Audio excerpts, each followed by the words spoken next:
ভোটোত্তর হিংসার ঘটনায় ফের উত্তপ্ত ভাঙড়। তৃণমূল কংগ্রেস পঞ্চায়েতের সদস্যকে লক্ষ্য করে বোমা মারার অভিযোগ আইএসএফ এর বিরুদ্ধে। ঘটনাটি ঘটেছে ভাঙড় থানার অন্তর্গত ভোগালী ২ নম্বর গ্রাম পঞ্চায়েতের দেউটা গ্রামে। অভিযোগ, আইএসএফ এর তরফে এলাকায় উত্তেজনা ছড়ানোর জন্য পঞ্চায়েত সদস্য আব্দুল রফিককে লক্ষ্য করে এদিন বোমা ছোড়া হয় বলে। ভাই, আমরা টিএমসি শান্তিপূর্ণ মিছিল করছিলাম, পাকা রাস্তা দিয়ে আমাদের গ্রাম থেকে হেঁটে হেঁটে আসছিলাম। ওপেন বোম চাষ করেছে, আমার এই পায়ে পায়ে লেগেছে, বোম চাষ করেছে। আইএসএফরা ওরা 10-20 জন এক জায়গায় হয়ে ওপেন বোম চাষ করেছে, 10-12টা বোম চাষ করেছে, একটা বোম আমার এই পায়ে লেগেছে। কোন জায়গা ঘটনাটা? বানিয়াড়া।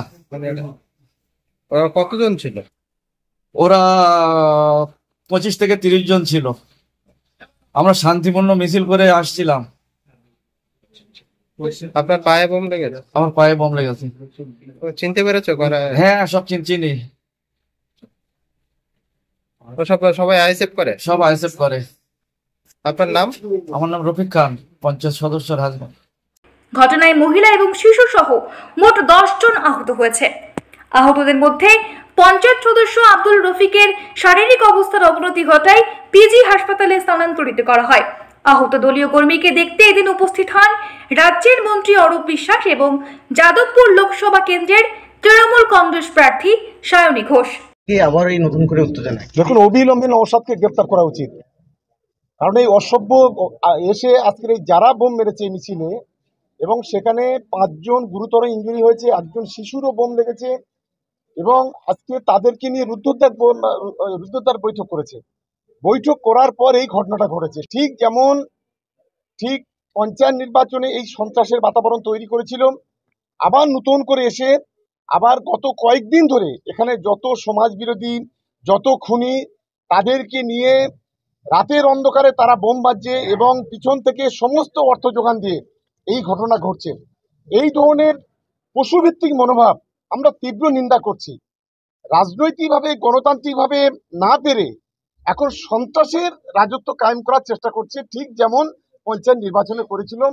তার প্রতিফলন হিসেবে আজকে এখানে আমাদের পঞ্চায়েতের সদস্য আব্দুল রফিক সহ প্রায় 5 জন গুরুতর আহত এবং একটা শিশু, সেও গুরুতর আহত।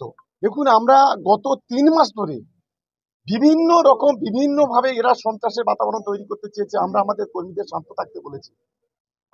গত 3 মাসে সিঙ্গেল ইনসিডেন্ট নেই তৃণমূল কংগ্রেসের পক্ষ থেকে, কিন্তু তারপরেও এই এলাকায় যাতে পায়ের তলাইতে জমি যে সরে গেছে সেটাকে ফিরিয়ে আনার জন্য গত কয়েকদিন ধরে, 1 সপ্তাহ ধরে আইএসএফ আশ্রিত সমাজ বিরোধীরা এই ঘটনা ঘটছে। গতকালকে কোষপুকুরে একজন আইএসএফ এর বাড়ি থেকে প্রায় 1 ডজন বোমা উদ্ধার হয়েছে, কয়েকজন পালিয়ে গেছে। গতকালকে সারা রাত ধরে বামুনিয়াতে সেখানে বোমা বাঁধার কাজ চলেছে। এই সমস্ত অর্থ এই নওশাদ সিদ্দিকীর নেতৃত্বে হচ্ছে। আমি বলবো অবিলম্বে এই নওশাদকে গ্রেপ্তার করা উচিত।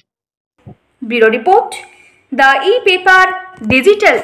DSMS, a premier management college in Durgapur. Admission open for hotel management, hospital management, tourism management, BBA, BCA and nursing. Excellent training and placement assistance.